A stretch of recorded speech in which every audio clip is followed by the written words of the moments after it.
Dhanya, good morning. Good morning പ്രേക്ഷകരെ നമസ്കാരം. ADM Naveen ബാബുവിൻ്റെ മരണവുമായി ബന്ധപ്പെട്ടിട്ട് ഇപ്പം പോലീസ് കേസ് ഡയറിയൊക്കെ തയ്യാറാക്കിയിരിക്കുകയാണ്. 6-ാം തീയതി അത് ഹൈക്കോടതിയിൽ സമർപ്പിക്കുമെന്നാണ് നമുക്ക് മനസ്സിലാക്കാൻ വേണ്ടിയിട്ട് സാധിക്കുന്നത്. ഇന്ന് തന്നെ അതിൻ്റെ നടപടികളൊക്കെ അവർ പൂർത്തീകരിക്കുന്നതാണ് അറിയാൻ വേണ്ടി കഴിയുന്നത്. എന്തായാലും ഇതിൽ പഴുതടച്ചിട്ടുള്ള ഒരു അന്വേഷണമാണ് കഴിഞ്ഞ ദിവസങ്ങളിലൊക്കെ പോലീസ് നടത്തിയിരിക്കുന്നത് എന്ന്. കാരണം അവരുടെ പ്രാഥമികമായിട്ട് നടത്തേണ്ട പല നടപടികളും ഒക്ടോബർ 17-ാം തീയതിയാണ് ഈ കേസുമായി ബന്ധപ്പെട്ടിട്ട് രജിസ്റ്റർ ചെയ്യുന്നത്. ഇത്രയും നാളായിട്ടും പല തെളിവുകളും പോലീസ് ശേഖരിച്ചിട്ടില്ല എന്നുള്ള വിവരങ്ങൾ ഹൈക്കോടതി കേസ് ഡയറി ഹാജരാക്കാൻ വേണ്ടിയിട്ട് പറയുകയായിരുന്നല്ലോ. അപ്പം പോലീസിൻ്റെ കയ്യിൽ ഉത്തരങ്ങളൊന്നും ഉണ്ടായിരുന്നില്ല.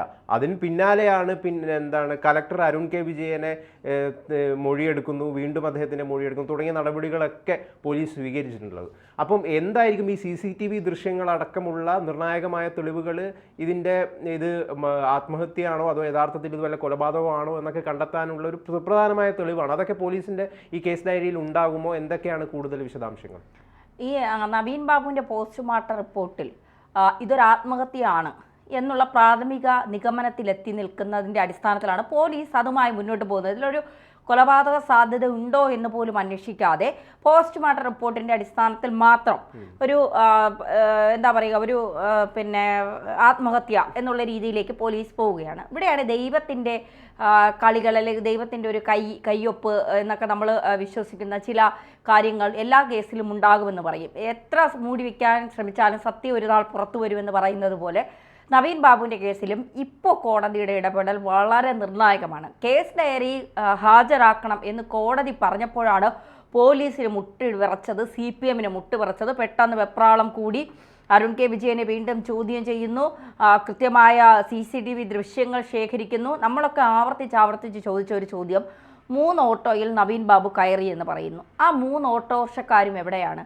അതിൻ്റെ CCTV ദൃശ്യങ്ങൾ എവിടെയാണ്? ഒരു മരണം നടക്കുമ്പോൾ പ്രാഥമികമായി ശേഖരിക്കേണ്ട, അതായത് ഇതൊരു ആത്മഹത്യയല്ല കൊലപാതകമാണെന്ന് കുടുംബം പോലും ആവർത്തിച്ച് പറയുന്ന സാഹചര്യത്തിൽ പോലീസ് ആദ്യം അന്വേഷിക്കേണ്ടതിലെ കൊലപാതക സാധ്യതകളാണ്. അങ്ങനെ അന്വേഷിക്കുമ്പോൾ ആദ്യം CCTV ദൃശ്യങ്ങൾ, ഈ മരണപ്പെട്ടയാൾ ഈ യാത്രയയപ്പ് ചടങ്ങിന് ശേഷം PP ദിവ്യ എന്ന് പറയുന്ന മുൻ ജില്ലാ പഞ്ചായത്ത് പ്രസിഡന്റ് അദ്ദേഹത്തെ അവഹേളിച്ചതിന് ശേഷം അദ്ദേഹം മനംനൊന്ത് ആത്മഹത്യ ചെയ്തതാണോ, അതിനുശേഷം അദ്ദേഹം ഇറങ്ങിപ്പോയത് എങ്ങോട്ടേക്കാണ് എന്നുള്ളതിൻ്റെ CCTV ദൃശ്യങ്ങൾ ശേഖരിക്കുക എന്നുള്ളതാണ് പ്രാഥമികമായി പോലീസിൻ്റെ ഭാഗത്തുനിന്ന് ഉണ്ടാവേണ്ടത്.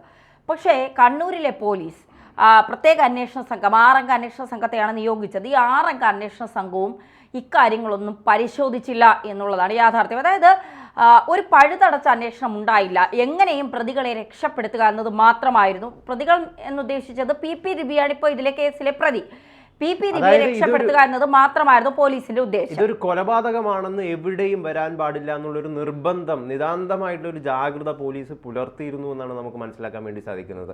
അവർക്ക് അപ്പോഴും ഇതൊരു ആത്മഹത്യയായിട്ട് തന്നെ ചിത്രീകരിക്കണം. പക്ഷേ വസ്തുത എന്താണെന്ന് കൃത്യമായി മനസ്സിലാക്കണമെങ്കിൽ ധന്യ ഇപ്പം പറഞ്ഞതുപോലുള്ള വളരെ നിർണായകമായിട്ടുള്ള CCTV അടക്കമുള്ള അത്തരം തെളിവുകൾ കിട്ടുകയാണെങ്കിൽ മാത്രമേ ഇതൊരു ആത്മഹത്യയായിരുന്നോ അതോ ഇതൊരു കൊലപാതകമാണോ എന്ന് നമുക്ക് വളരെ വ്യക്തമായിട്ടും മനസ്സിലാക്കുവാൻ വേണ്ടി സാധിക്കുള്ളൂ. പക്ഷേ പോലീസിന്റെ ഭാഗത്തു നിന്ന് കൃത്യമായ വീഴ്ച ഉണ്ടായിട്ടുണ്ട്. ഒക്ടോബർ 14-ാം തീയതി രജിസ്റ്റർ ചെയ്തൊരു കേസിൽ കോടതി കേസ് ഡയറി ചോദിക്കുന്നത് വരെ പല നിർണായക തെളിവുകളും എടുക്കുവാൻ വേണ്ടിയിട്ട് അല്ലെങ്കിൽ അത്തരം അന്വേഷണങ്ങളൊന്നും പോലീസ് നടത്തിയിരുന്നില്ല. എന്നാൽ കഴിഞ്ഞ ദിവസം ഈ കേസ് ഡയറി ചോദിച്ചതിൽ പിന്നാലെയാണ് ഈ CCTV ദൃശ്യങ്ങൾ അടക്കം എടുക്കാനുള്ള തീരുമാനങ്ങൾ എടുക്കുന്നത്. പല ജാഗ്രതാപൂർവം വളരെ പെട്ടെന്ന് തന്നെ പല കാര്യങ്ങളൊക്കെ അന്വേഷിക്കുന്നുണ്ട്. അപ്പോൾ ഒരു ഭയം പോലീസിനെ പിടികൂടിയിട്ടുണ്ട്. കാരണം 6-ാം തീയതി ഈ കേസ് ഡയറി സമർപ്പിക്കേണ്ടതാണ്. ആ ഭയത്തിൻ്റെ ഭാഗമായിട്ട് നിർണായക തെളിവുകളൊക്കെ അതിൽ ഉൾപ്പെടുത്തിയിട്ടുണ്ടോ ഇല്ലയോ എന്നുള്ളത് വരും ദിവസങ്ങളിൽ തന്നെ നമുക്ക് മനസ്സിലാക്കുവാൻ വേണ്ടി സാധിക്കുന്നതാണ്. അത് ശരിയാണ്. ഈ ഒരു കേസ് ഡയറി കോടതി ചോദിച്ചപ്പോഴാണ് ഇത്ര വെപ്രാളത്തിൽ പോലീസ് ഓടാൻ തുടങ്ങിയത്. ഇതിൽ ഏറ്റവും പ്രധാനപ്പെട്ട ഒരു കാര്യമായി കോടതി ചോദിച്ചത്, ഒരു മുനീശ്വർ കോവിലിൻ്റെ മുന്നിൽ നവീൻ ബാബു ഇറങ്ങി എന്ന് പറയുന്നു. കാസർഗോഡ് നിന്ന് വന്ന ഒരു സുഹൃത്തിനെ കണ്ടു എന്ന് പറയുന്നു. ആ മുനീശ്വർ കോവിലിൻ്റെ മുന്നിലുള്ള CCTV ദൃശ്യങ്ങൾ നിങ്ങൾ ശേഖരിച്ചു. ശേഖരിച്ചുവെങ്കിൽ അവിടെ നവീൻ ബാബു ഇറങ്ങിയിട്ടുണ്ടോ? ആരാണ് നവീൻ ബാബുവിനെ കാണാൻ വന്ന കാസർഗോഡുകാരനായ സുഹൃത്ത്? ഈ ചോദ്യങ്ങൾ കോടതിക്കൊപ്പം തന്നെ നവീൻ ബാബുവിൻ്റെ കുടുംബവും പൊതുസമൂഹവും ആവർത്തിച്ച് ചോദിച്ചുകൊണ്ടിരിക്കുന്ന ചോദ്യങ്ങളാണ്. ഈ ചോദ്യങ്ങൾക്കൊന്നും പോലീസ് എന്തുകൊണ്ട് കൃത്യമായ മറുപടി നൽകുന്നില്ല? ഇതിപ്പോൾ ഇവിടെ മുൻ ജില്ലാ പഞ്ചായത്ത് പ്രസിഡന്റ് അല്ല ഇതിലെ പ്രതി ഒരു സാധാരണക്കാരനായ ഒരാൾ ADM-നെ അവഹേളിച്ചു അല്ലെങ്കിൽ അപമാനിച്ചുവെങ്കിൽ ഈ കേസ് ഏത് തരത്തിലായിരിക്കും പോകുന്നത്? അയാൾ ഇപ്പോഴും ജയിലിലായതിനെ അയാൾക്കെതിരെ വലിയ രീതിയിലുള്ള FIR ചാർത്തിയതിനെ കേസ് പ്രഥമ ദൃഷ്ട്യാ തന്നെ അയാൾക്കെതിരെ കൊലപാതകത്തിന് കേസെടുത്തനെ. അപ്പോൾ ഇപ്പുറത്ത് നിൽക്കുന്ന പ്രതി ഉന്നതനും സ്വാധീനമുള്ള ഒരാളുമായാൽ അയാളെ രക്ഷപ്പെടുത്താനുള്ള ശ്രമമാണ് പോലീസിന്റെ ഭാഗത്തുനിന്ന് നടക്കുന്നത്. അത് കോടതിക്കും ബോധ്യപ്പെട്ടതിന്റെ അടിസ്ഥാനത്തിലാണ് കോടതി കൃത്യമായി കേസ് ഡയറി എനിക്ക് വേണം, കോടതിക്ക് വേണം. അതെ, കേസ് ഡയറി കിട്ടിയതിന് ശേഷം മാത്രമേ CBIക്ക് കേസ് വിടണോ സർക്കാരിന്റെ നിലപാടാണ്. സർക്കാർ ഇപ്പോഴും പറയുന്നത് എന്താണ്? ഈ കേസിൽ പോലീസ് കൃത്യമായി കാര്യങ്ങൾ അന്വേഷിക്കുന്നുണ്ട്, അതുകൊണ്ട് CBI വരണ്ട, CBI വന്നാലും ഇതിൽ കൂടുതലൊന്നും ഇവിടെ സംഭവിക്കാൻ പോകുന്നില്ല. അതാണ് സർക്കാർ ഒരു പിന്തിരിപ്പൻ നിലപാടാണ് CBIയുടെ കാര്യത്തിൽ എടുക്കുന്നത്. കുടുംബത്തോടൊപ്പം നിൽക്കുന്നില്ല. പക്ഷെ കുടുംബം ആവർത്തിച്ച് പറയുന്നു, ഈ കേസ് വിജയിക്കണമെങ്കിൽ അല്ലെങ്കിൽ ഈ കേസിന്റെ സത്യാവസ്ഥ പുറത്തു വരണമെങ്കിൽ നമുക്ക് CBI തന്നെ ഞങ്ങൾക്ക് അന്വേഷിക്കണം. അപ്പോൾ CBI നമ്മൾ കഴിഞ്ഞ ദിവസമൊക്കെ സംസാരിച്ച പോലെ CBI ഒരു കേസ് ഏറ്റെടുക്കണമെങ്കിൽ പ്രഥമ ദൃഷ്ട്യാ CBI അതേക്കുറിച്ച് അന്വേഷിച്ചിട്ട് ഇതൊരു കൊലപാതകത്തിന് സാധ്യത എത്രത്തോളം ഉണ്ട്, ഏതൊക്കെ വഴിയിലാണ് ഇത് കൊലപാതകമായി മാറുന്നത്, സമൂഹത്തിൻ്റെ വികാരം മാത്രം കണക്കിലെടുത്തുകൊണ്ട് CBI ഒരു കേസ് ഏറ്റെടുക്കില്ല.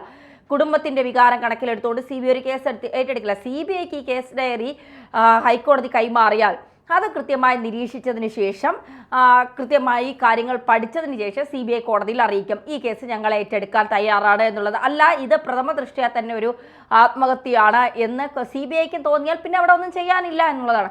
ഇത് ആത്മഹത്യയാക്കി തീർത്താലേ PP ദിവ്യയ്ക്ക് രക്ഷപ്പെടാനുള്ളൂ, PP ദിവ്യയ്ക്ക് ഉന്നത സ്ഥാനങ്ങളിൽ എത്താൻ പറ്റും. കാരണം ആത്മഹത്യയാണെങ്കിൽ PP ദിവ്യ ഒരു അവഹേളിച്ചു എന്ന് പറഞ്ഞുകൊണ്ട് ആത്മഹത്യ ചെയ്തു, ഇനി എന്തിന് ആത്മഹത്യ ചെയ്തു എന്ന് വരുത്തി തീർക്കാൻ ഇവർക്ക് വേറെ കാര്യങ്ങൾ ഇവർ കൊണ്ടുവരും. അതെന്തൊക്കെയാണ്? സാധാരണ CPM ഒരാളെ ഇല്ലാതാക്കാൻ ശ്രമിക്കുന്നത് എങ്ങനെയാണ്? ഒന്നുകിൽ ഗർഭം അല്ലെങ്കിൽ പെണ്ണ് കേസ്, ഇത് രണ്ടിലും പെടുത്തിയാണ് ഒരാളെ തീർക്കാനായി ശ്രമിക്കുന്നത്. അപ്പോൾ നവീൻ ബാബുവിൻ്റെ തലയിൽ ഇതിൽ രണ്ടിലേതെങ്കിലും ഒന്ന് അടിച്ച് വെച്ചിട്ട് അത്തരത്തിൽ നവീൻ ബാബു മരണപ്പെട്ടു അല്ലെങ്കിൽ അതിൽ മനംനൊന്ത് നവീൻ ബാബു മരണപ്പെട്ടു. കാരണം ഈ ഒരു സംഭവം വന്ന സമയത്ത് കേട്ട കഥകളൊക്കെ സത്യത്തിൽ നമ്മളെ ഞെട്ടിപ്പിക്കുന്ന കഥകളാണ്. അതായത് ഒരു സിനിമാ കഥ പോലെ ഒരു പ്രണയപ്പക, പിന്നെ പ്രണയത്തിൻ്റെ ഒരു ചതി ഇതിലുണ്ടായിരുന്നു എന്നൊക്കെ പറഞ്ഞ് നമുക്കൊന്നും ചിന്തിക്കാൻ കഴിയാത്ത രീതിയിലാണ് കണ്ണൂരിലെ പല സഹാക്കളും സംസാരിക്കുന്നതും പറയുന്നതുമൊക്കെ അങ്ങനെയായിരുന്നു.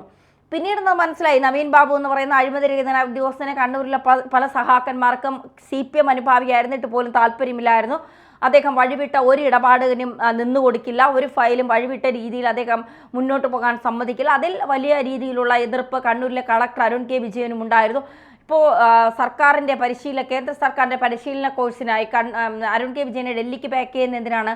അരുൺ കെ വിജയൻ കേരളത്തിൽ നിന്നാൽ അത് സർക്കാരിന് വലിയ രീതിയിലുള്ള പ്രശ്നങ്ങൾ പ്രതിസന്ധി ഉണ്ടാക്കുമെന്നുള്ള ഭയത്താലാണ് അരുൺ കെ വിജയനെ പാക്ക് ചെയ്യുന്നതാണ്, ഇവിടെ നിന്ന് ഓടിച്ചു വിടുന്നതാണ്. ഇനി ഈ CBI അന്വേഷണം വേണ്ട എന്ന് സർക്കാരും അല്ലെങ്കിൽ കോടതിയും വീട്ടുകാരും പറയുന്നത് വരെ ഈ ഏരിയയിൽ കണ്ടുപോകരുതെന്ന് പറഞ്ഞുകൊണ്ട് ഓടിച്ചു വിടുകയാണ്. പക്ഷേ ഇവിടെ ദൈവത്തിൻ്റെ ഒരു കയ്യൊപ്പെന്ന് പറയുന്നത് ഹൈക്കോടതിയാണ്.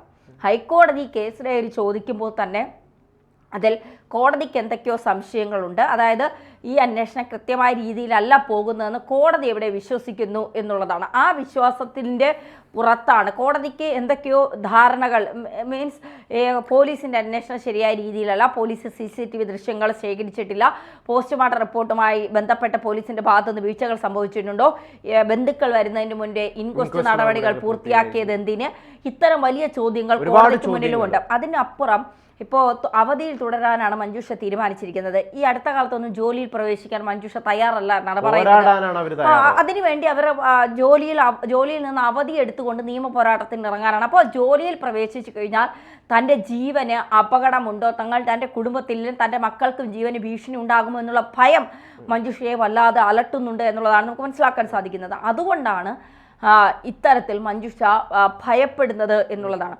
അപ്പോൾ അതുകൊണ്ടാണ് ഈ പോലീസ് അന്വേഷിച്ചു കഴിഞ്ഞാൽ ഭീഷണികൾ പല ഭാഗത്തു നിന്നും വരും എന്നുള്ള ഭയത്തിലാണ് അവർ CBI അന്വേഷണം ആവശ്യപ്പെടുന്നത്. തന്റെ ഭർത്താവിന്റെ യഥാർത്ഥത്തിൽ ആത്മഹത്യയാണോ കൊലപാതകമാണോ എന്ന് യഥാർത്ഥത്തിൽ അറിയേണ്ടത് ഈ മഞ്ജുഷയ്ക്കാണ്, ആ രണ്ട് കുഞ്ഞുങ്ങൾക്കാണ്.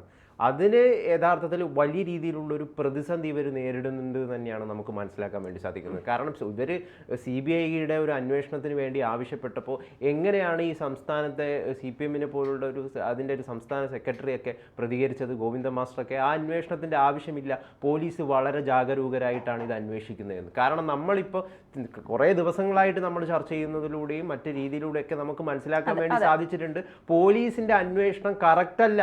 അതുകൊണ്ടാണ് CBIയുടെ അന്വേഷണം വേണമെന്ന് മഞ്ജുഷ നിരന്തരം ആവശ്യപ്പെട്ടുകൊണ്ടിരിക്കുന്നത്. പക്ഷെ അത് സമ്മതിക്കാൻ കൂടി അതിനെ ഒന്ന് തയ്യാറാവാൻ വേണ്ടിയിട്ട് നമ്മുടെ സംസ്ഥാന സെക്രട്ടറിക്ക് ഗോവിന്ദ മാസ്റ്റർക്ക് പറ്റുന്നില്ല എന്ന് പറയുന്നത് വളരെ ഖേദകരവും സങ്കടപൂർവവുമായിട്ടുള്ള ഒരു കാര്യമാണ്.